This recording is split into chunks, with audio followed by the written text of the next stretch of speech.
外邊都攞咗咁多啦，都肯定咗又有提名啦，唔緊要啦，攞唔到，你可唔可以犧牲你啲 figure，換取多啲嘅獎項翻嚟？梗係唔願意啦。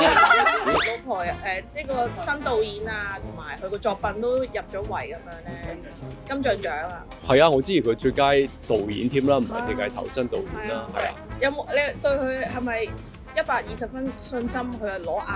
攞唔攞硬同我個俾佢嘅信心啊冇關係嘅，我嗰個信心都唔代表佢一定攞硬噶嘛。始終即係都係一個好公平嘅選舉啊。咁你有啲人係中意，有啲人唔中意，外邊都攞咗咁多啦，都肯定咗又有提名啦，唔緊要啦，攞唔到。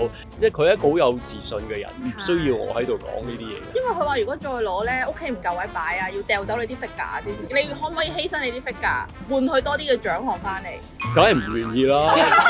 有冇搞錯啊？呢個咩交易啊？佢咪攞走佢嗰啲嗱 Bobo 咪得咯？